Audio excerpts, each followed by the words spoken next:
जय हिंद दोस्तों। Last class में हमने पढ़ा था मेयर ऑफ कैस्टरविच का चैप्टर 13 से लेकर चैप्टर 16 तक। आईपीएससी फर्स्ट ग्रेड के अनुसार हम इसको पढ़ रहे हैं, जो जो क्वेश्चंस एग्जाम में आ सकते हैं उसके अकॉर्डिंग। तो हम आगे कंटिन्यू करते हैं चैप्टर 17 से।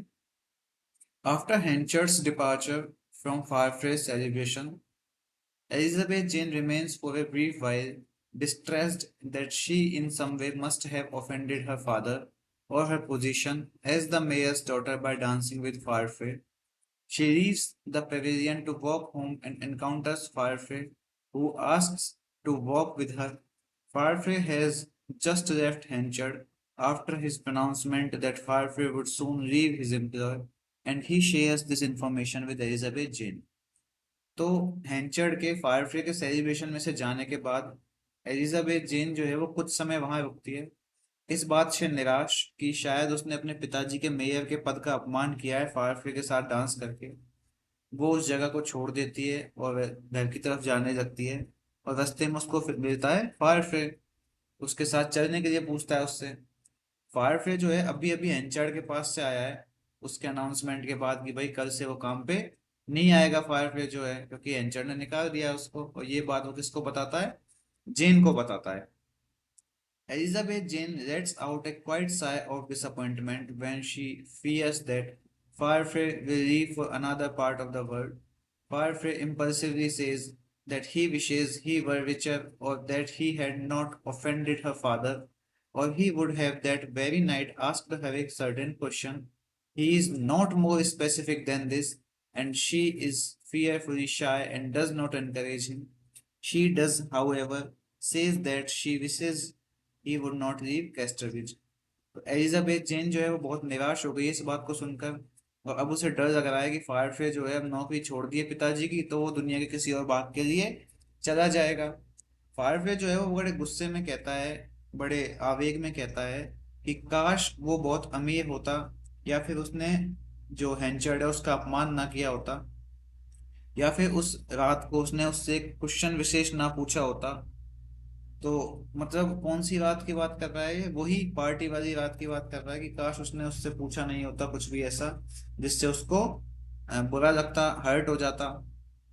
ना ही उसको इस बात का पता है कि एलिजाबेथ जेन जो है वो बड़ी दुखी है उसके जाने से, क्योंकि एलिजाबेथ जेन का डिसअपॉइंटमेंट सिर्फ इसी वजह से आ रहा है कि फायरफ्ले जो है वो अब जॉब तो रही नहीं उसकी, तो वो दुनिया के किसी और भाग में चला जाएगा। वो इससे ज्यादा इस पर स्पेसिफिक भी नहीं हो सकता। ठीक है।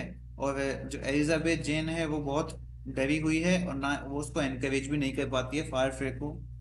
हालांकि वो करती है, किस तरह से करती है कि वो उम्मीद करती है, वो विश करती है कि फायरफ्ले जो है वो कैस्टरविच को छोड़कर नहीं जाएगा।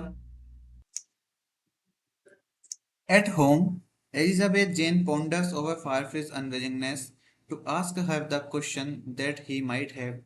तो घर पर एलिजाबेथ जेन जो है वो विचार करती है फायरफ्री की अनिच्छा के ऊपर कि वो उससे काश वो प्रश्न पूछ ही देती जो वो पूछना चाहती थी।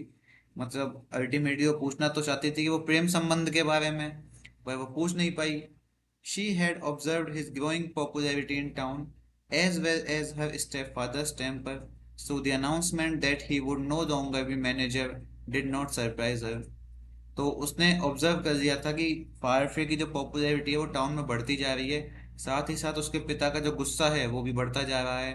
और ये अनाउंसमेंट कि अब फायरफ्री जो है मैनेजर नहीं रहेगा, इससे एलिजाबेथ को कोई ज़्यादा आश्चर्य नहीं हुआ। But she wonders again whether he would in fact quit the town, and over the following days, her anxiety to know the course of his action only increases as she can no longer hide from herself the reason for her interest in paraphrase situation।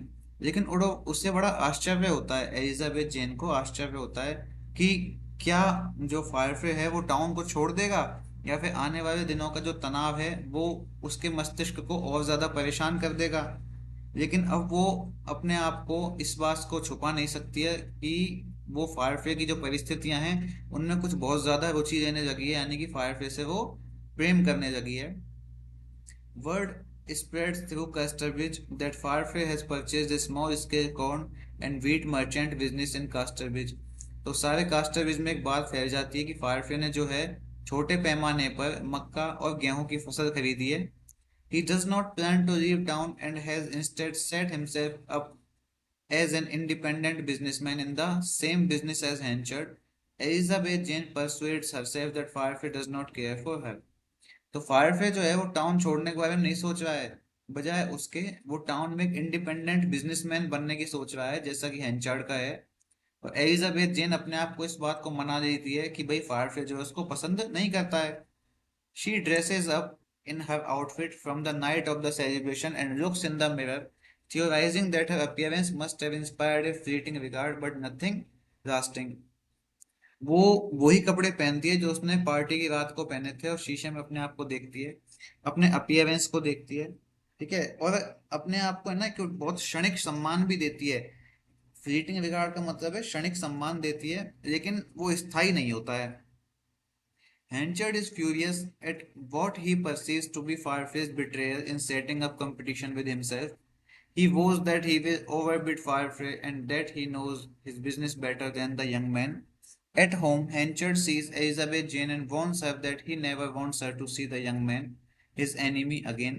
To ensure this, Henchard sends a note to Firefly expressing his desire that he no longer contact or visit Elizabeth Jane.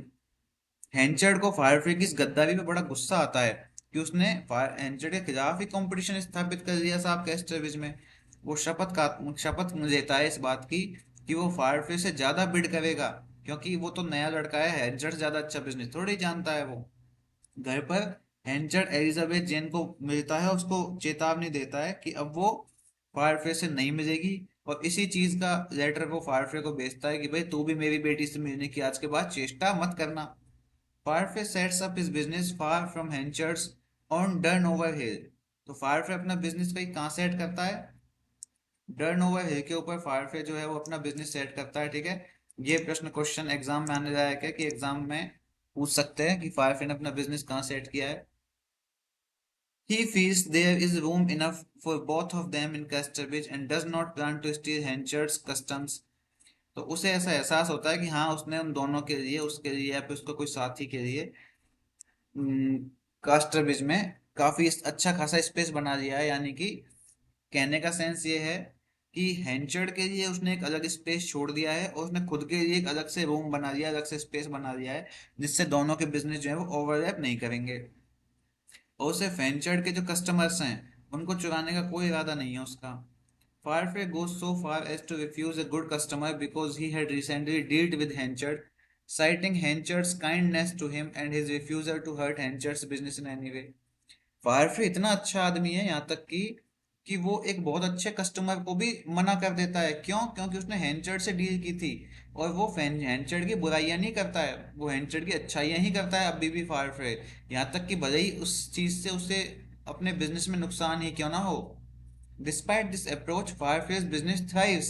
हालांकि इस approach के बाद भी फायरफ्रे का business जो है वो पनपता है, वो फलता फूलता है। Mainly due to his character which is happy and energetic and well liked by all.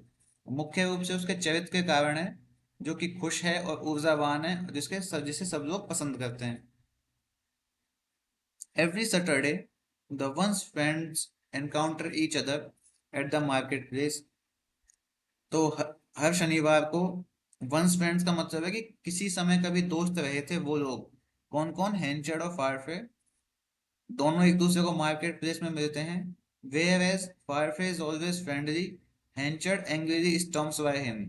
जहाँ पे फायरफ्रे तो हमेशा मित्रवत व्यवहार करता है, लेकिन हैंचर्ड जो है वो गुस्से से देखता है हमेशा उसको।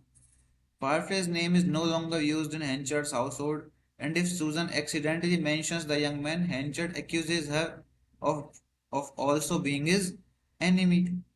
तो फायरफ्ले का नाम अब हैंचर्ड के घर में नहीं लिया जाता है, और अगर सूजन गलती से उसका नाम ले भी लेती है तो हैंचर्ड उसके ऊपर भी उसका दुश्मन होने का आरोप लगा देता है। ठीक है, तो एक प्रश्न बन रहा है इस चैप्टर से कि फायरफ्ले ने अपना बिजनेस भाई कहाँ सेट किया है? तो डर्नोवर हिल के ऊपर सेट किया है। Chapter 18 में Susan falls ill but recovers after a few days. Henchard is surprised to receive a letter from the woman in Jersey whom he had thought he would never hear from again. सूजन बीमार हो जाती है लेकिन कुछ दिन बाद ठीक भी हो जाती है।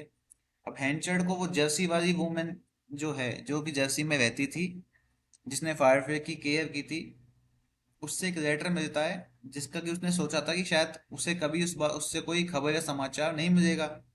This woman Lucetta apologizes for her past behavior of pestering him with letters of passion and frustration, and knows that he has not wronged her, and that the only course available to him is to remarry his long lost wife.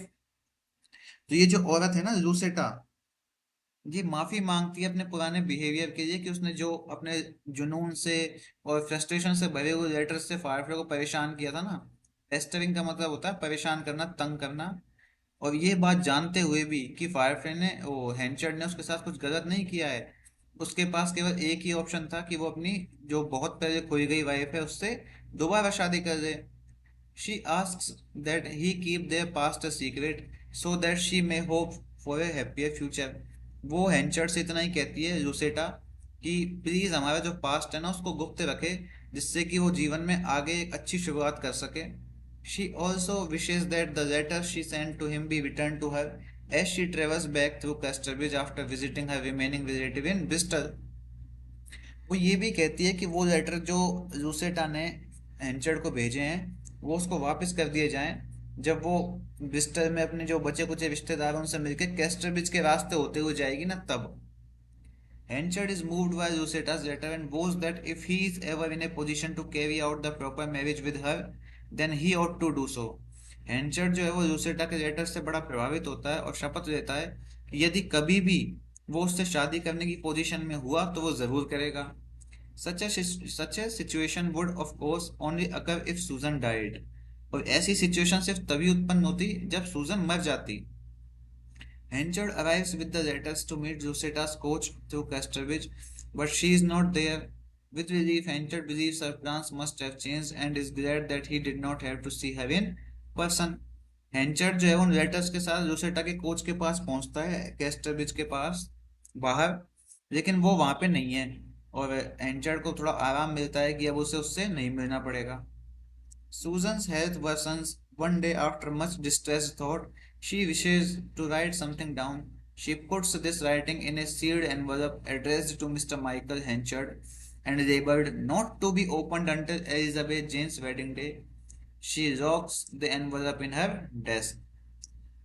तो एक दिन साहब जो सूजन है उसकी तबीयत बहुत ज़्यादा खराब हो गई है, और अपने बहुत ज़्यादा निराशावादी विचारों की वजह से सूजन जो है वो लेटर लिखती है और उसे एक एनवलप में बंद कर देती है। किसके नाम लिखा गया है लेटर?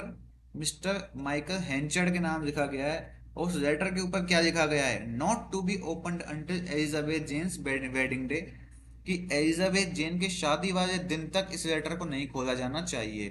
ठीक है, ये प्रश्न बनता है एग्जाम में, 4 ऑप्शन दिए जाते हैं। अब जिसने सिर्फ 10 मिनट की या 5 मिनट की समरी पढ़ी है उसको तो क्या ही पता चलेगा।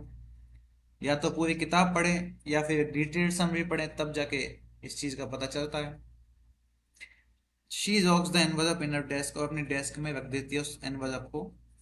Elizabeth Jane sits up with her sick mother through the night.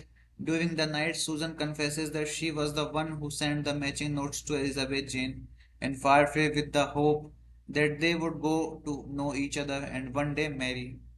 She regrets that this won't happen given Henchard's new hatred of Firefly. Not long after, on a Sunday morning, Susan passes away. तो Elizabeth Jane जो है अपनी माँ के पास बैठी रहती है, बीमार माँ के पास, और रात के समय सूजन कन्फेस करती है इस बात को कि वो महिला थी जिसने एलिजाबेथ जेन को और फायरफ्लाई को वो लेटर भेजे थे, जो ग्रेनरी में मिलने के लिए बुलाया था ना, वो लेटर भेजे थे। तो ये भी एक प्रश्न है, इस उम्मीद में कि वो एक दूसरे को जान लेंगे और एक दिन शादी कर लेंगे। लेकिन उसे बड़ा खेद है इस बात का कि शायद ऐसा अब नहीं हो पाएगा, क्योंकि हेंचर्ड जो है फायरफ्लाई से नफरत करता है। और ज्यादा दिन तो नहीं लगे, लेकिन एक संडे की मॉर्निंग को सूजन जो है वो गुजर गई। ठीक है, कौन से दिन गुजरी है साहब सूजन? संडे मॉर्निंग को गुजरी है Susan. Mrs Cuxsom recounts the events of Susan's death to the other townsfolk.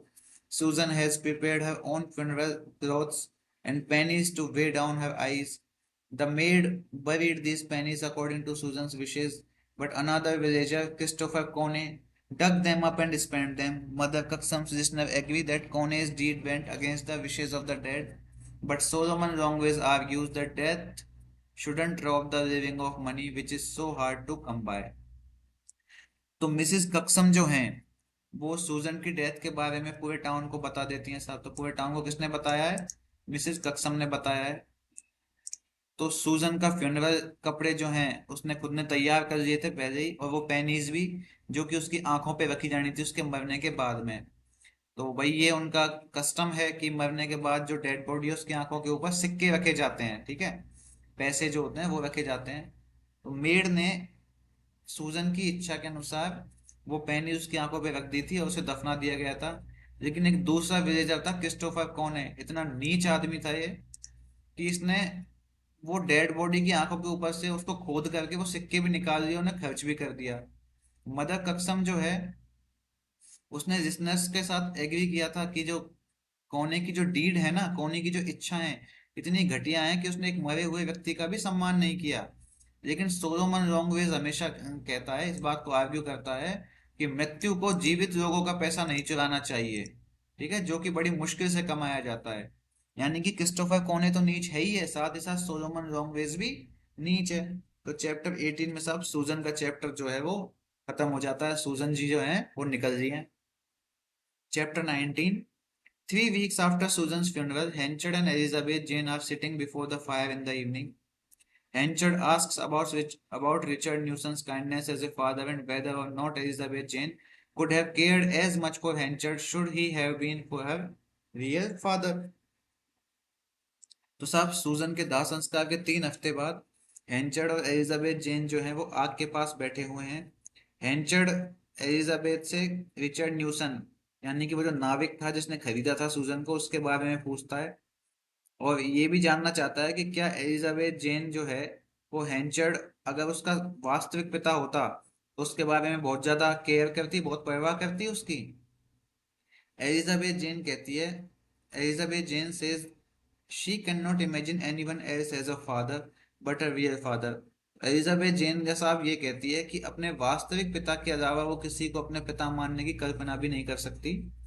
Hencher decides to confess the truth and tells Elizabeth Jane that he is her biological father and that shame alone prevented him or Susan from confessing this. He, however, withholds the details of him selling Susan at the fair, saying only that the pair had thought each other dead. अब जो हैंचर्ड है वो Elizabeth को एक सच बता देता है। कौन सा सच बताता है? कि हेंचर्ड जो है वो एलिजाबेथ जेन का बायोलॉजिकल फादर है, यानी कि वास्तविक पिता हेंचर्ड ही है। और ये जो शर्मिंदगी है ना, इस शर्मिंदगी ने ही उसे और सूजन को एलिजाबेथ जेन को ये सच बताने से रोका हुआ था। हालांकि हेंचर्ड इतना बेवकूफ तो नहीं है कि वो पूरा सच बता दे, इसलिए उसने वो सच छुपा लिया। कौन सा सच? कि उसने सूजन को, उस बच्ची को मेले के अंदर बेच दिया था, ठीक है, ये सच तो उसने छुपा दिया। और क्या बोल के इस बात को ढका है कि उसे ऐसा लगा था कि जो पेयर है, पेयर मतलब एलिजाबेथ जेन और उसकी माँ सूजन दोनों मर चुके होंगे। Once the truth of this story has been impressed upon Elizabeth Jane she begins to cry. एक बार जब इस कहानी का सच एलिजाबेथ जेन के ऊपर अपना प्रभाव जमा देता है तो वो रोना शुरू कर देती है। Henchard in distress vows he will do anything to make Elizabeth Jane happy, so long as she will look on him as her true father.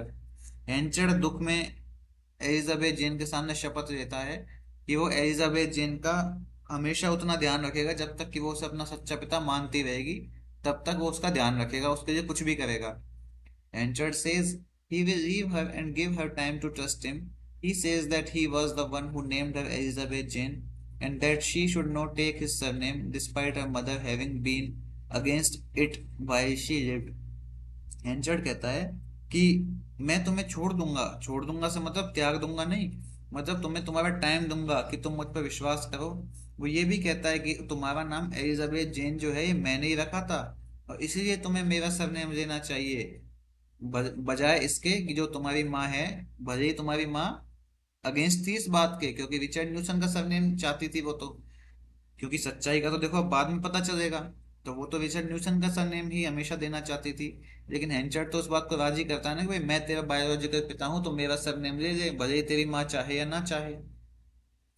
Elizabeth Jane remains alone that evening, weeping for her mother and for Richard Newson. Elizabeth Jane जो है उस शाम अकेली रहती है, अपनी माँ और रिचर्ड न्यूसन के लिए रोती हुई, to whom she feels she is doing some wrong, जिनके लिए उसे ऐसा लग रहा था कि वो कुछ गलत कर रही है। Henchard meanwhile goes upstairs to find some papers to prove Elizabeth Jane's parentage to her. Henchard ऊपर जाता है सीढ़ियों से कुछ कागज पत्तर ढूंढने, जिससे एलिजाबेथ को विश्वास हो जाए कि साहब उसका पिताजी जो है वो वही है, हेंचर्ड है। He uncovers the letter addressed to him by Susan before her death, supposing the restriction do not to be opened till Elizabeth Jane's wedding day, to be a passing fancy of Susan's. Henchard opens the letter. तो वो जो letter है जो कि सूजन मरने से पहले लिख के गई है, जब हेंचर्ड ऊपर गया है तो उसको साफ वो लेटर मिल गया है। भले ही उस पे उसने पढ़ लिया है इस बात को कि एलिजाबेथ ने लिखा है कि उसकी शादी के दिन तक नहीं खोला जाना चाहिए इसको, और एक पासिंग फैंसी समझते हुए, यानी कि मरने वाले की एक इच्छा समझते हुए, उसको ज्यादा ध्यान ना देते हुए हेंचर्ड जो है वो लेटर को ओपन कर लेता है। Susan's final letter reveals that Elizabeth Jane is not in fact the Elizabeth Jane whom Henchard fathered. Her first daughter with Henchard died 3 months after the pair was sold to Richard Newson, and the living Elizabeth Jane is Susan's daughter with Newson, whom she named after the dead baby and who helped her recover from the loss of her first child. तो यहाँ पर साफ सच उजागर होता है इस पूरे novel का सबसे बड़ा सच, कि सूजन का जो लेटर था फाइनल, उसमें क्या उजागर किया गया था कि ये एलिजाबेथ जेन जो है ये वो एलिजाबेथ नहीं है जिसका पिता हेंचर्ड है। उसकी तो मृत्यु 3 महीने बाद ही हो गई थी जब उसने उन दोनों को बेच दिया था। ये तो वो बच्ची है जो कि एलिजाबेथ जेन जो है ये सूजन और रिचर्ड न्यूसन से पैदा हुई है, और अपनी पुरानी बच्ची की याद में ही सूजन ने इस बच्ची का नाम भी एलिजाबेथ जेन रखा है, ताकि अपने जो मृत बच्चा है उसकी याद पर वो काबू पा सके, एक उसकी भरपाई के रूप में उस चीज को ले सके। Henchard is upset and sits aimlessly in the room for a couple hours. He realizes that Susan's stubbornness about changing Elizabeth Jane's last name is now explained. Eventually, he steals into Elizabeth Jane's room as she sleeps and sees the marks of Richard Newson in her face and lighter coloring than Henchard's own. अब साहब हैंचर्ड बहुत दुखी हो गया है और उस room में घंटों तक बैठा रहता है। अब उसे एहसास हो गया कि सूजन जिद क्यों करती थी कि उसका लास्ट नेम नहीं बदला जाए एलिजाबेथ का। साथ ही साथ अब वो धीरे से अंततः हैंचर्ड एलिजाबेथ के रूम में गया, और जब वो सो रही थी तब अब तो उसको सच पता ही चल गया है, तो उसके चेहरे पर, जेन के चेहरे पर हैंचर्ड को न्यूसन की झलक दिखाई दे रही है बजाय अपने खुद के। हैंचर्ड is furious at the irony of the situation, that he would not have found Susan's letter had he not revealed what he thought to be the truth of Elizabeth Jane's parentage to her.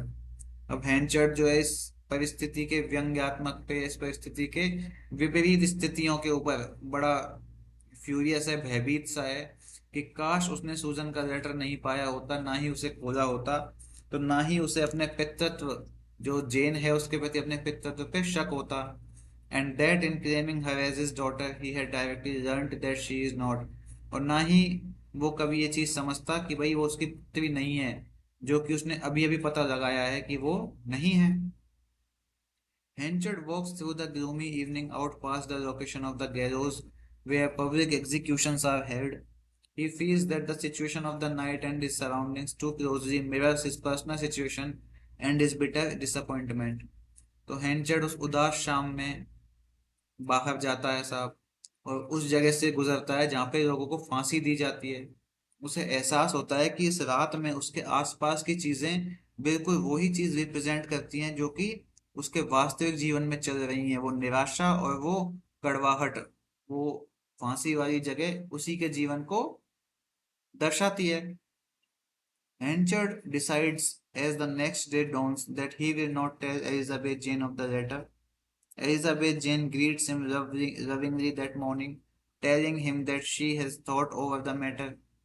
तो हेंचर्ड जो है वो decide करता है कि वो जेन को सच नहीं बताएगा, एलिजाबेथ अगली सुबह उसको मॉर्निंग ग्रीट करती है और उसे बताती है कि उसने मैटर के बारे में बहुत अच्छे से सोचा है, जो कि एंचर्ड ने उसको बताया है, and realised that despite Newson's kindness to her, और उसको एहसास हुआ कि भले ही न्यूसन ने बड़ा दयालुतापूर्ण व्यवहार किया हो उसके साथ, this is not the same as being one's true father, तो इससे किसी को उसके सच्चे पिता होने का हक नहीं मिल जाता। She embraces Hanchard and he feels that this moment, which he had waited for so long, is now miserable and pointless, as he had only remarried Susan to reconnect with his daughter. The whole scheme has turned out to mean nothing to Hanchard, as Elizabeth Jane is not truly his daughter. Elizabeth Jane जो है अपने पिता को गले लगाती है, उस क्षण को महसूस करती है, और इसी क्षण का एंचर ने लंबे समय से इंतजार किया था। लेकिन ये क्षण जो है वो उसके लिए बहुत दयनीय और एकदम दिशाहीन है, क्योंकि उसने सूजन से सिर्फ शादी इसलिए की थी कि वो अपनी बच्ची के साथ दोबारा से कनेक्ट हो सके, और ये सारा जो प्लान है अब उसके लिए कुछ नहीं रह गया है, बिल्कुल शून्य हो गया है, क्योंकि उसको सच पता चल गया है कि भाई एलिजाबेथ जेन उसकी सच्ची बेटी नहीं है। ठीक है, अब उसको सच तो पता चल ही गया है, तो इसलिए अब उसको एलिजाबेथ जेन से कोई खास ज्यादा लगाव रहा नहीं है। Chapter 20। Elizabeth Jane must endure Henchard's sudden change in behavior towards her. He confessed the truth of her parentage with affection and emotion, but from the next day onward he is cold to her. He often grows angry at her use of commonplace or low-class words or phrases, such "bide as you be" rather than "stay where you are." Elizabeth Jane जो है वो हेंचर्ड का अचानक से बदलाव जो है उसके खिलाफ उसको अपनाती तो है, क्योंकि अब उसको पता है पिता तो यही है। वो उस सच्चाई को भी स्वीकार कर लेती है कि साहब एंचर्ड उसका असली पिता है, पूरे पूरे अफेक्शन से, पूरे लगाव से और भावनाओं से। लेकिन अगले ही दिन से एंचर्ड उसके प्रति बड़ा ठंडा व्यवहार करता है, नहीं रूखा सूखा व्यवहार करता है।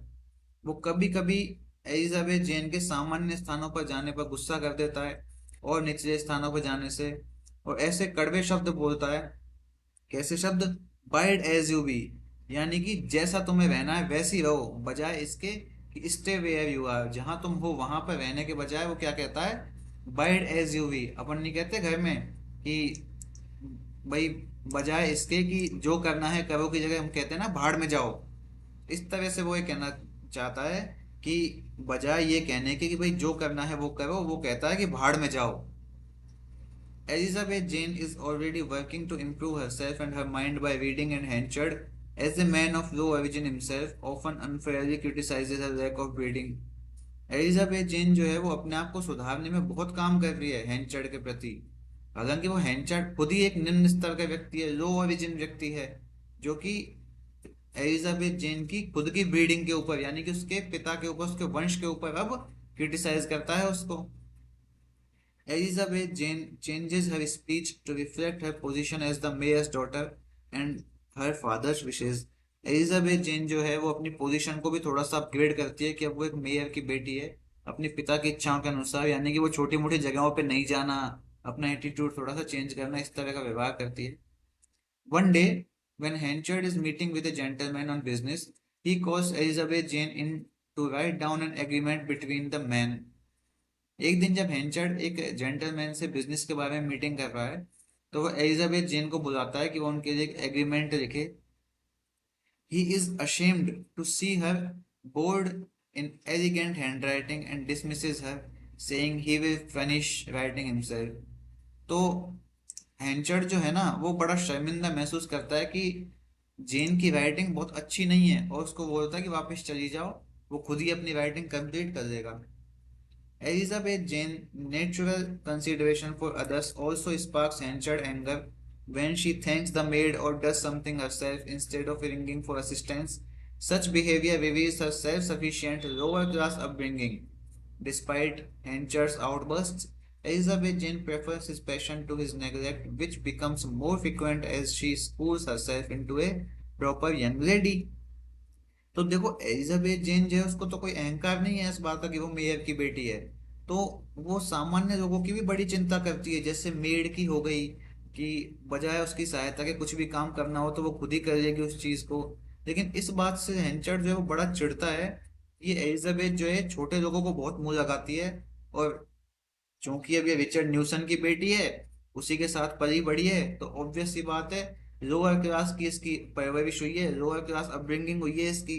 और हेंचर्ड के गुस्से के बावजूद एलिजाबेथ जेन जो है वो उसके गुस्से को, उसके जुनून को नेगलेक्ट करती है हेंचर्ड के को, जो कि अब बहुत ज्यादा हो गया है हेंचर्ड का, कि अब बहुत ज्यादा गुस्सा करने लग गया है वो उसके ऊपर। पर फिर भी उसको नेगलेक्ट करने लग गई है वो। Elizabeth Jane often provides a small meal or drinks for one of Hansard workers, a woman named Nance Mockridge. Elizabeth Jane जो है वो कभी कभी एक छोटा सा थोड़ा भोजन या फिर ड्रिंक भी उपलब्ध करा देती है हेंचर्ड के जो श्रमिक है उनमें से एक को। किसको उपलब्ध कराती है? एक औरत है जिसका नाम है नैन्स मॉकरिज। तो भाई एलिजाबेथ जेन किसको खाना पीना उपलब्ध कराती है? नैन्स मॉकरिज को। Henchard sees this and exclaims that Elizabeth Jane will shame him for lowering herself to wait on such a woman. Nance, overhearing this, says that Elizabeth Jane once waited on others of lower character for hire at the King of Prussia. तो हैंचर्ड साहब इस चीज को देख लेता है कि Elizabeth जेन ने उस गरीब लड़की को खाना दिया है, तो वो इस बात पे बड़ा शर्मिंदगी से महसूस करते हुए बोलता है कि तुम क्यों अपने आप को नीचे गिरा रही हो एक ऐसी औरत को खाना दे करके। इस बात को वो नैन्स मौके जो है वो सुन लेती है।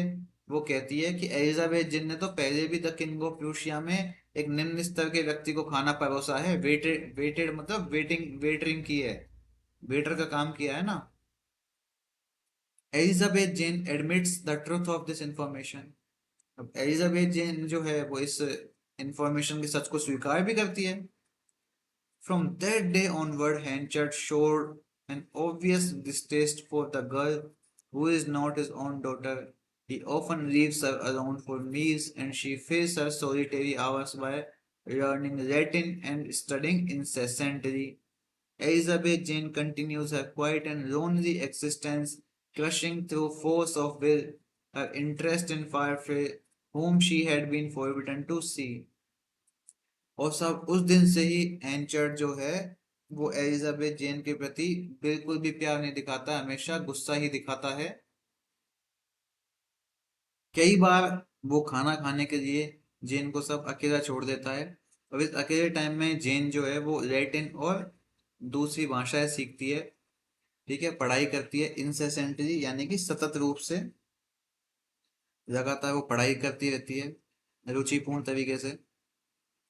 Elizabeth Jane continues her quiet and lonely existence.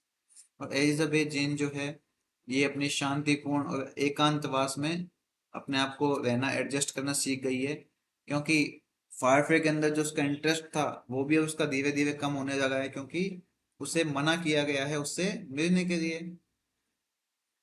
Although winter is arriving, on the nicer days Elizabeth Jane walks in the morning to visit her mother's grave. अब यद्यपि विंटर आ रहे हैं सब, सर्दियां आ रही हैं, और उन ठंडे और अच्छे दिनों में एलिजाबेथ जेन जो है वो मॉर्निंग में वॉक के लिए जाती है अपनी माँ की कब्र के ऊपर। One morning Elizabeth Jane sees another woman in the graveyard standing at her mother's grave and reading the tombstone. एक सुबह एलिजाबेथ जेन जो है वो ग्रेवयार्ड में यानी कब्रिस्तान में एक दूसरी औरत को देखती है जो कि अपनी माँ की कब्र के ऊपर खड़ी हुई है और टॉम्बस्टोन यानी कि कब्र के ऊपर जो पत्थर लगा हुआ होता है ना उसको पढ़ रही है। This other woman is much more finally dressed.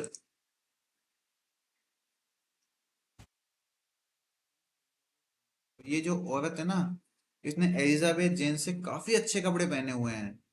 दो ऑल्सो इन मॉर्निंग, भले ही वो शोक में है फिर भी कपड़े तो बहुत अच्छे पहने हुए हैं।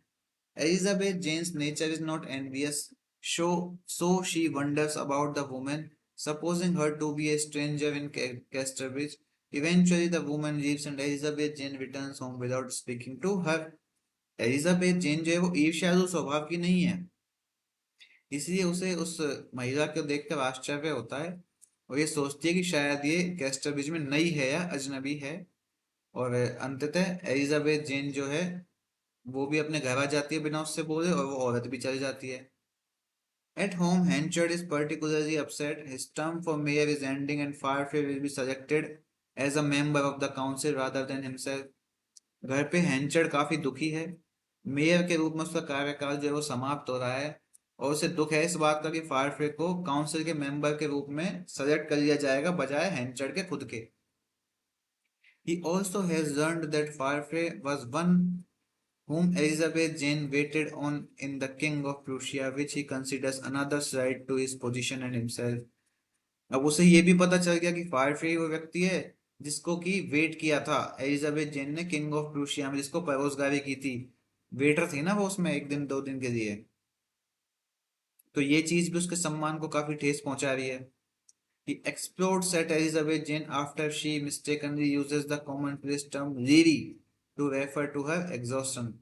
वो एलिजाबेथ जेन के ऊपर फट पड़ता है किस बात को लेकर कि एलिजाबेथ ने एक सामान्य शब्द इस्तेमाल किया है। क्या शब्द इस्तेमाल किया है साहब? लीरी, LEERY। अपने गुस्से के खातिर, अपने थकावट के खातिर एलिजाबेथ ने ये शब्द इस्तेमाल किया है जो कि सामान्य लोग इस्तेमाल करते हैं। इसका मतलब होता है धूर्त या फिर चालाक, कपटी व्यक्ति। तो इस शब्द के इस्तेमाल के ऊपर हेंचर्ड जो है उस पर गुस्सा करता है बहुत। हेंचर्ड कंटेम्पलेट्स his decision to warn Firefly away from Elizabeth Jane when he thought her his own daughter, whereas he now wishes his enemy would take the girl off his hand. हेंचर्ड चिंतन करता है अपने निर्णय के ऊपर। कौन सा निर्णय? कि फायरफ्ले को जो उसने बताया था कि वो एलिजाबेथ जेन से दूर रहे, अब वो चाहता है कि उसका दुश्मन इस लड़की को उसके पास से ले जाए। He composes a note to Firefly saying that he may court Elizabeth Jane so long as the business does not occur in his own home. वो एक नोट लिखता है फायरफ्रे को ये कहते हुए कि अब वो एलिजाबेथ जेन से अपना प्रेम संबंध जो है वो कंटिन्यू कर सकता है, बस इस चीज से उसके खुद के घर के अंदर जो चीजें हो रही हैं उस पर फर्क नहीं पड़ना चाहिए। The next morning, Elizabeth Jane returns to the graveyard, depressed and feeling the weight of her father's scorn. She exclaims aloud, "I wish I was dead with dear mother."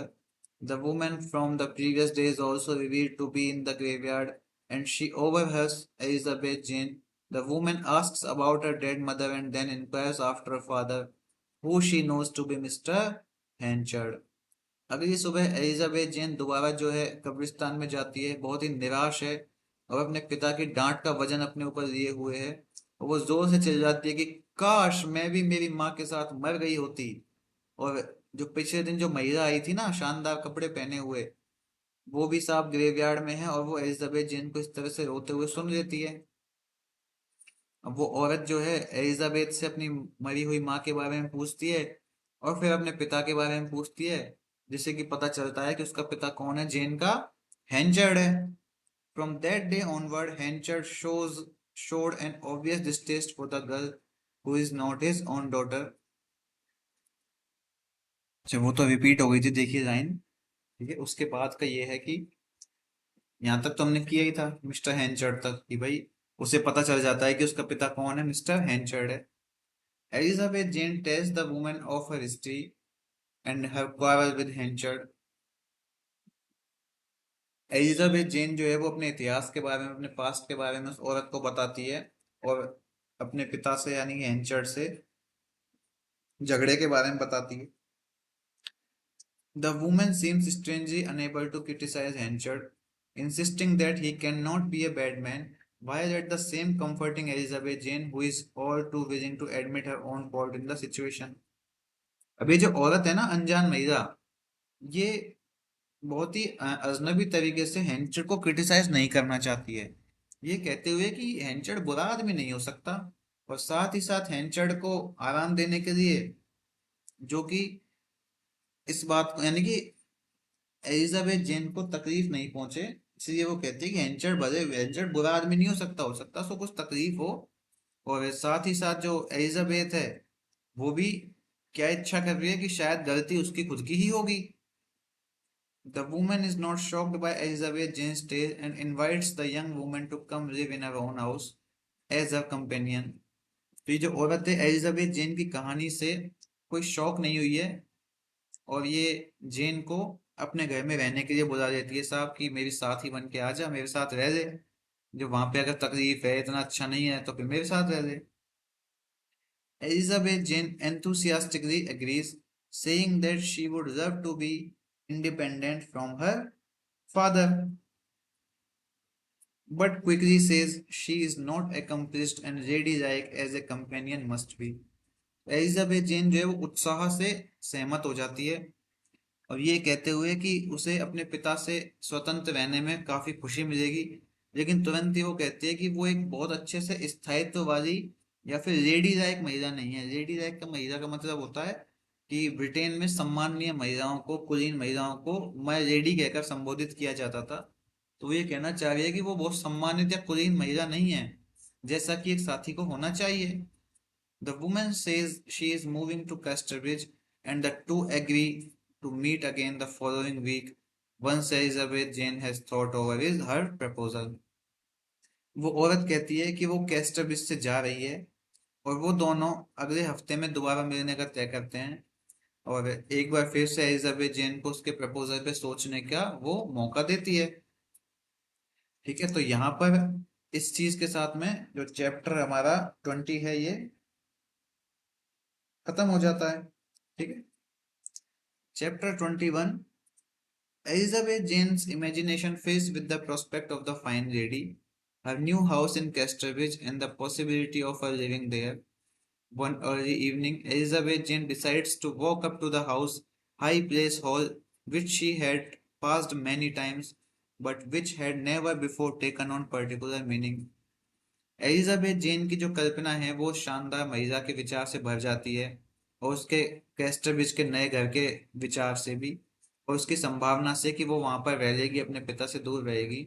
और एक शाम को एलिजाबेथ जेन जो है वो उस घर तक जाने का सोचती है, जो कि कहाँ पर है, हाई प्लेस हॉल। जगह का नाम है हाई प्लेस हॉल, जहां से वो कई बार गुजरी है लेकिन कभी उसने विशेष रूप से ध्यान नहीं दिया उस जगह पे। The new lady now occupies the house, and Elizabeth Jane sees lights in the upper rooms. The architecture of the house is fine, but it overlooks the marketplace, which might be seen to be undesirable. तो ये जो नई lady आई है, जो graveyard में मिली है, अब इसने इस घर को ले लिया है और एलिजाबेथ जेन जो है वो ऊपर के रूम में लाइट जलते हुए देख सकती है। घर का आर्किटेक्चर अच्छा है लेकिन ये मार्केट की तरफ देखता है, जो कि थोड़ा सा अनडिजायरेबल लगता है, अच्छा नहीं लगता है। शोर शराबा भीड़ भाड़ दिखती है ना, भाई एक तो नेचर की तरफ देखें तो कितना अच्छा दिखता है, व्यू आता है कि भाई पहाड़ दिख रहे हो, नदी दिखती हो। एक मार्केट दिख रहा है तो भीड़ भाड़ इसको पसंद है देखना। Moving men are going in and out of the house, and Elizabeth Jane enters as well through an open door. Startled by her own brazenness, Elizabeth Jane quickly exits through another open door and finds herself in a little used alleyway.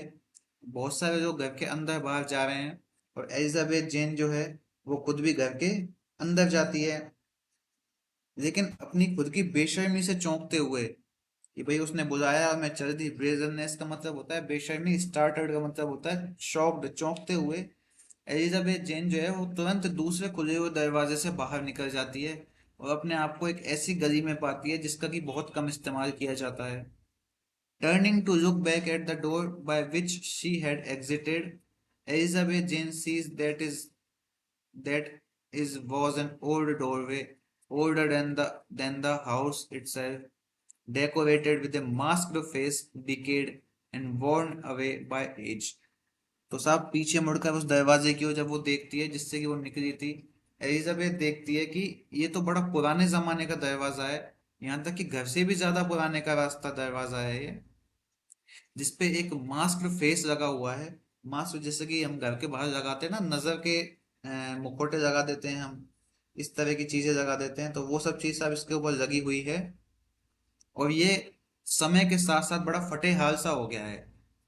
The secret doorway with its grim face constitutes the first unpleasant aspect of Elizabeth Jane's visit.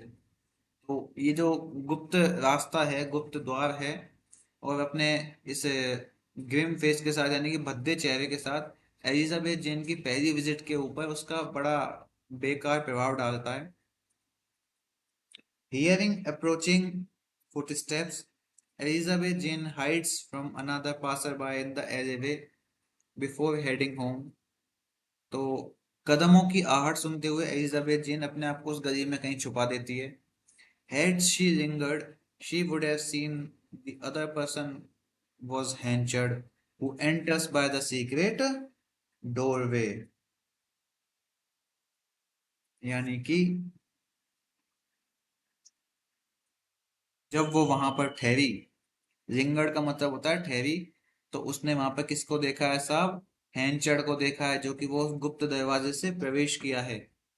He returns home not long after Elizabeth Jane, and she decides to ask him if he would allow her to move out of the house. तो वो Elizabeth Jane के घर पहुंचने के थोड़ी ही देर बाद, यानी ज्यादा देर नहीं लिया उसने, थोड़ी देर बाद घर पहुंच गया। और एलिजाबेथ जेन ने डिसाइड किया कि अब वो उससे पूछेगी कि क्या वो अपने घर से, इस घर से मूव आउट कर सकती है, यानी कहीं और शिफ्ट हो सकती है। He has no objection and offers to make her an allowance so she can live independently.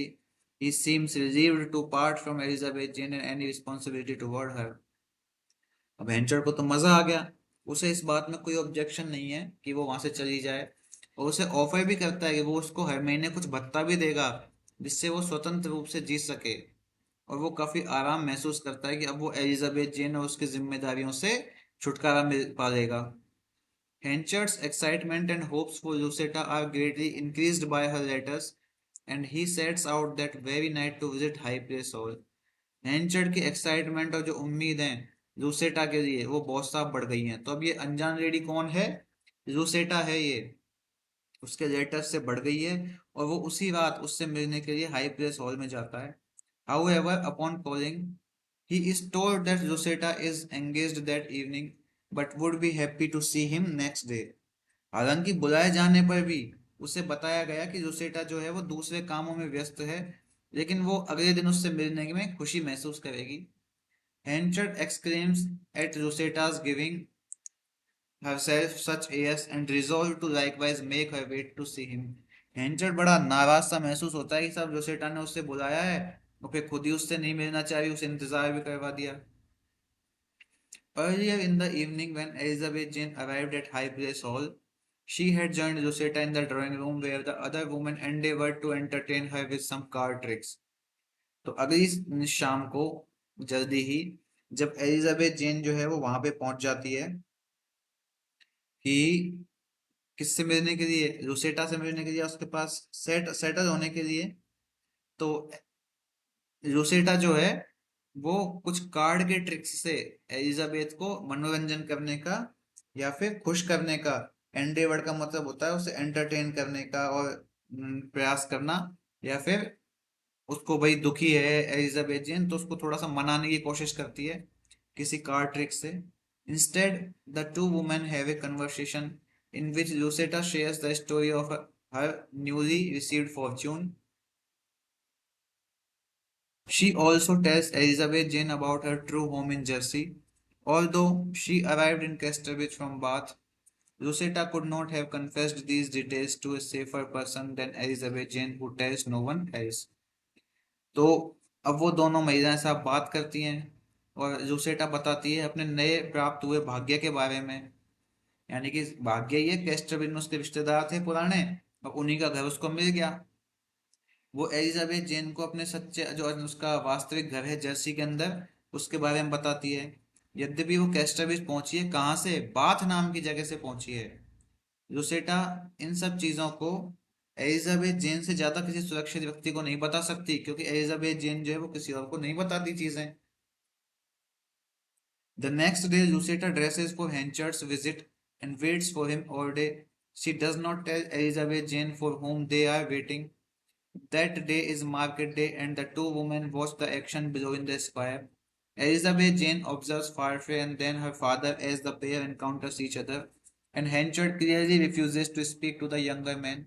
Lucetta asks Elizabeth Jane if she is particularly interested in any of the men she sees below, but she says no despite her blush. अगले दिन जो है वो लुसेटा है जो तैयार हो गई है हेंचर्ड के मिलने के लिए, और पूरे दिन उसका इंतजार करती है भाई। पिछले दिन तो हेंचर्ड ने इंतजार किया, आज लुसेटा इंतजार कर रही है उससे मिलने का। वो एलिजाबेथ जेन को बताती नहीं है कि वो किसका इंतजार कर रहे हैं। अगला दिन जो है वो मार्केट डे है, वो दोनों महिलाएं जो हैं, वो मार्केट में जाती हैं, और वो जो है वो लुसेटा से मिलने के लिए, वो उस स्क्वायर के अंदर, हमने स्टार्टिंग में पढ़ा था कि कैस्टरविच जो है एक स्क्वायर शेप के का टाउन है, तो उसके अंदर होने वाले एक्शंस को देख रही है। एलिजाबेथ जेन फारफे को देखती है और साथ ही साथ अपने पिता को देखती है जो कि मार्केट में एक दूसरे से मिलते हैं। हैंचर्ड स्पष्ट रूप से उस आदमी से, फारफे से मिलने से, बात करने से मना कर देता है। लुसेटा एलिजाबेथ जेन से पूछती है कि क्या उसे इनमें से कोई भी आदमी पसंद है जो कि वो नीचे देख रही है, लेकिन वो मना कर देती है। हालांकि वो शर्मा तो रही है क्योंकि उसको फारफे तो पसंद है, पर फिर भी वो मना कर देती है। Lucetta is disappointed that Hanchard did not visit despite having spent the day so nearby in the square. Lucetta काफी निराश है कि हैंचर्ड उससे मिलने नहीं आया, हालांकि वो पूरे दिन पास में ही था, उसके घर के स्क्वायर में ही था। She supposes he was busy and that he will come on Sunday or Monday, but he does not. Lucetta no longer loves Hanchard as she once did, but she wishes to secure her position. उसे लगा कि भाई वो busy होगा तो शायद Sunday या Monday को आ जाए, लेकिन वो तब भी नहीं आया। लुसेटा वेंचर से प्यार नहीं करती जैसा कि वो कभी किया करती थी, लेकिन बस वो अपनी जो पोजीशन है उसको सुरक्षित बनाए रखना चाहती है। On Tuesday the Candlemas fair calls the merchants back into the market square. अब ट्यूसडे को साहब कैंडलमास फेयर हो रहा है। कौन से दिन हो रहा है साहब कैंडलमास फेयर? ट्यूसडे को हो रहा है, और सारे मर्चेंट जो हैं वो वापस मार्केट में इकट्ठा होते हैं। Lucetta wonders aloud to Elizabeth Jane if her father will visit her today because he will be coming for the fair. Elizabeth Jane says he will not come because of his grudge against her. Lucetta भाई आश्चर्य करती है, Elizabeth जेन से पूछती है कि क्या उसके पिता उससे मिलने आएंगे, क्योंकि वो मेले में तो आएंगे। एलिजाबेथ जेन जो कहती है कि नहीं, उसके पिता उससे मिलने नहीं आएंगे क्योंकि वो उससे ग्रज करते हैं, यानी कि उसे पसंद नहीं करते, उससे नफरत करते हैं। Lucetta starts to cry as she realizes that she has prevented Henchard from visiting by inviting Elizabeth Jane to live with her. अब लुसेटा को साफ बड़ा दुख होता है कि उसने एलिजाबेथ जेन को बुला लिया है यहाँ पे, इसी वजह से हैंचर्ड उससे मिलने नहीं आ रहा है। Lucetta says she likes Elizabeth Jane's company very much and the younger woman feels the same way. लुसेटा कहती है कि उसे एलिजाबेथ की कंपनी बड़ी पसंद है और ऐसा ही जेन भी साहब महसूस करती है। Lucetta devises an errand to send Elizabeth Jane away from the house that morning so that Henchard may visit. Elizabeth Jane senses that Lucetta wants to get rid of her that morning but does not understand why. तो लुसेटा जो है वो एक योजना तैयार करती है, एरांड यानी कि काम की, किसी ऐसे ही काम की जिससे कि वो एलिजाबेथ जेन को घर से उस सुबह दूर भेज सके, क्योंकि जिससे कि हेंचर्ड विजिट कर सके। एलिजाबेथ जेन को इस बात का आभास तो हो जाता है, लुसेटा उससे आज सुबह छुटकारा पाना चाहती है, लेकिन ये नहीं पता कि क्यों। As soon as Elizabeth Jane has departed, Lucetta writes to Henchard explaining that she has sent Elizabeth Jane away that morning so that he may visit. Finally, hearing a man being shown into the house, Lucetta hides behind the curtain in the drawing room. Suddenly timid, when she throws back the curtain, she discovers that the man who has been showed is not Henchard. जैसे ही Elizabeth Jane जो है वो चली जाती है, लुसेटा हेंचर्ड को letter लिख के भेज देती है कि साहब एलिजाबेथ को मैंने सुबह भेज दिया है किसी काम से, तो वो आ सकता है मिलने के लिए। और आखिरकार उनके घर में उसे किसी के आदमी के आने की आहट सुनाई देती है। लुसेटा ड्राइंग रूम में जो पर्दे हैं उनके पीछे छिप जाती है, थोड़ा डरते डरते, टिमिडली। ठीक है, लेकिन जब वो पर्दों को पीछे हटाती है तो उसे पता चलता है कि भाई जो आदमी उससे मिलने आया है वो हैंचर्ड नहीं है, यानी कि कोई और आदमी है जो उनसे मिलने आया है। और ये कौन आदमी है ये रिवील होगा साहब नेक्स्ट चैप्टर में। तो इस पार्ट को हम यहीं खत्म करते हैं, चैप्टर 21 तक। ठीक है, चैप्टर 22 को हम शुरू करेंगे नेक्स्ट वीडियो में। तब तक के लिए आप इनको देखिए, जो जो क्वेश्चन बन रहे हैं उनको हम हाईलाइट करते हुए चल ही रहे हैं, कोई दिक्कत आएगी नहीं। और फिर भी आए तो आप कमेंट में लिख सकते हैं हमको, हम बिल्कुल ध्यान देंगे आपके कमेंट्स के ऊपर सब कुछ। और अपने दोस्तों को भी शेयर कर सकते हैं, अच्छा एक्सप्लेनेशन है। पूरा चैप्टर, पूरी बुक पढ़ने की आवश्यकता आपको है नहीं, जो जो भी क्वेश्चन बनेंगे उसकी कोई जिसकी भी संभावना बन सकती है वो हम डिस्कस करते हुए चल ही रहे हैं इसमें। कोई दिक्कत आएगी नहीं, आपको 100% IPSC first grade English literature के एग्जाम के अनुसार ये सब कवर हो जाएगा। तो आप पढ़ते चलिए, आनंद करते चलिए। मिलते हैं नेक्स्ट वीडियो में, तब तक के लिए धन्यवाद। जय हिंद।